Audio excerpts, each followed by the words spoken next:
spitting image of not a single doubt his sire. And I've got to say, and I was just actually showing Sam in the office yesterday, we're having a look at a couple of photos of King's Legacy as a younger horse and this filly. And obviously she's a filly, he's a colt, but very much in the same mould, very similar to King's Legacy himself.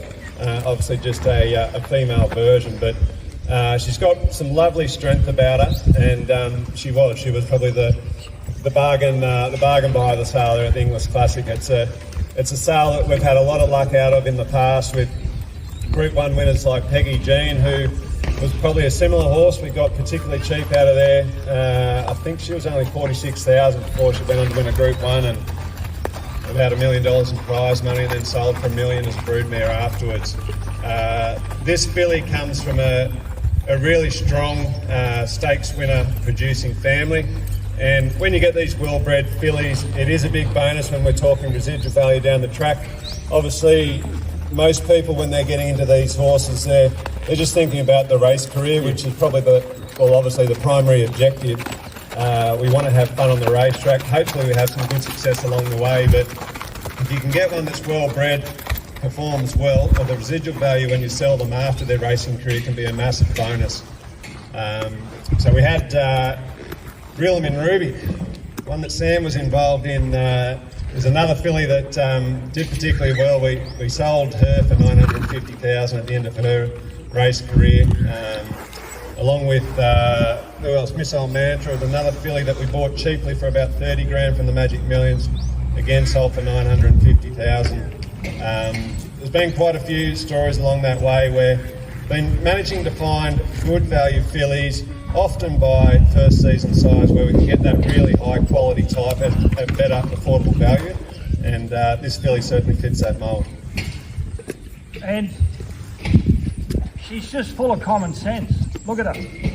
Like, as I said, she's had about 7 or 8 rides. First time she's seen a crowd, first time she's heard a microphone. I mean, it's for her to just go from being a very nervy, not aggressive but touchy filly that didn't trust any of us, to be at this point. So 7 rides means that she's been going 15 days. So, you know, she's ticking the boxes.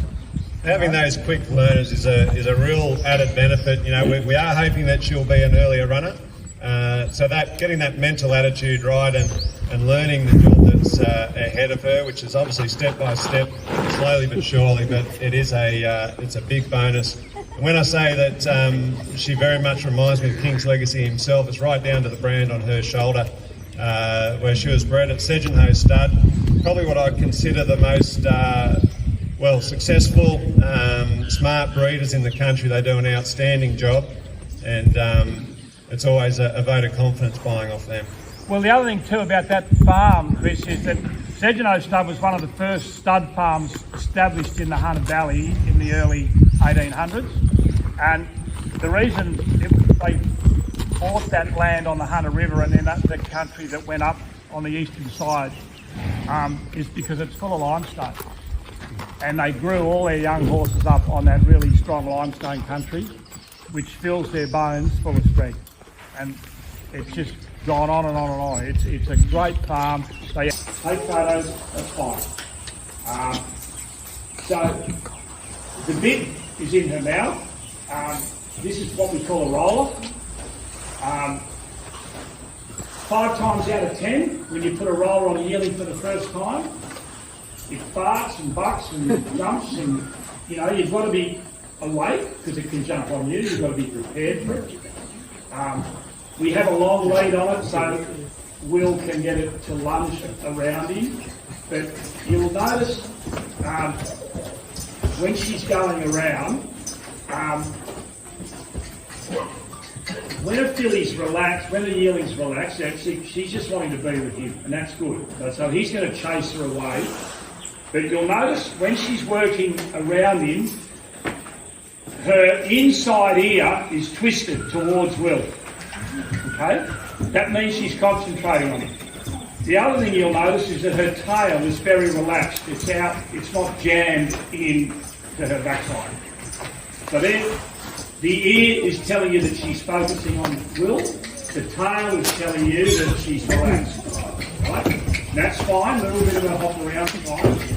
So on day one, which every time we start a yearling, we video it and send this video to Sam and Chris. So here we are, the date we're underway. This is blah blah blah.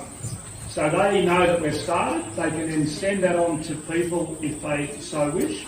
If they don't want to, it doesn't matter. But we getting information across to our clients is very important. So you can all understand what we're doing with them. So again, we just go both ways. Again, you'll see the inside ear is always focused in on Will. Tail's out. She's pretty relaxed. She's done this enough to know that really all she wants to do is come in and be with Will, because he's her best buddy at the moment. Okay? So that is done for a couple of days. Will, can you just, before you do that, have you got some, have you got a bidding string there? String. Telecom rope? Yeah.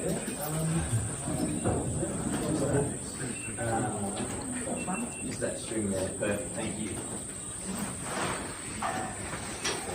So he'll just show you what we call a running W, which is good old telecom rope, which is lying around everywhere.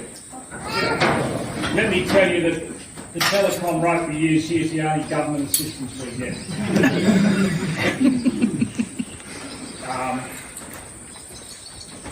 So there's a pulley on the roller there, as you can see, and what Will is going to do, not what Will do. What Will is going to do is put it on, and then he'll unclip her and lunge her around and just put it on firm enough, Will, so she drops her nose and everyone can see what's happening. Some of you may be aware of what we're doing, some of you may not be. Some of you might have seen horses with side reins on. But as I said, this is something I picked up in America many years ago. And it's very simple. And the idea behind it is that horses, what we're teaching them all the way through is to give the pressure, whether it's your leg on them or your fingers, your hands, yielding to pressure, whether it's body position. So that's what's called a running W. And if you can picture a W, so it goes from the roller up through the bit, back to the roller, to the bit and back again. So this is teaching her to feel touch on her face, on her mouth. Okay? So she's learning to just, when she feels the pressure of that on the bit, she'll drop her nose, carry her head properly. So there'll be probably 2 days of this, okay? Once that's done and she's giving to the pressure of that, okay, that's fine, we'll take it off, we've got to keep moving. I don't want to get people bored with my horse.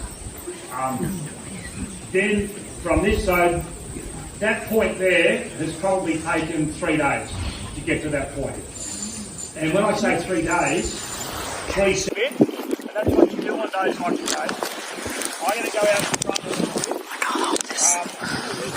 remember what I said in there about allowing them to do things wrong and just not chastising them about it? If she does the odd little thing wrong, it doesn't matter. But I also said to Will, I want to show you a little bit of speed because I don't want to give this filly too much time to think.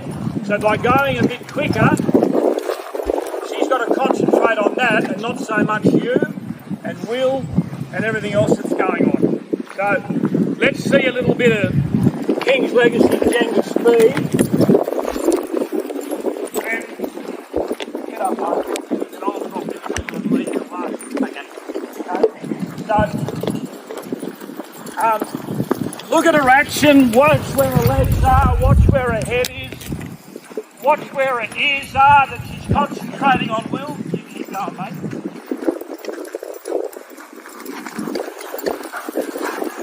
So I want Will now to really push her, right? Ask her to do something she probably hasn't done much before, and that's go a bit quicker. It doesn't have to be terribly controlled. All I want to see is her going forward confidently.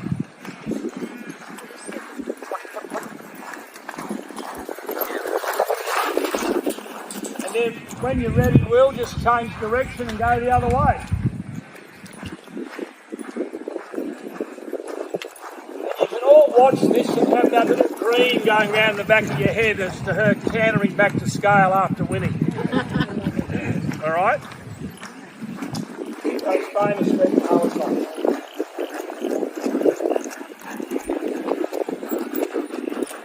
Now I'm going to chase him. Right? You're going to make fun out of work. All right? All right. Good.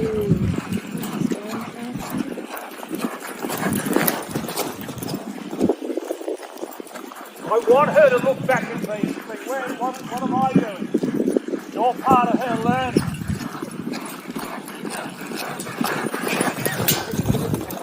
But she's got a great action. There's just a lot to like about it.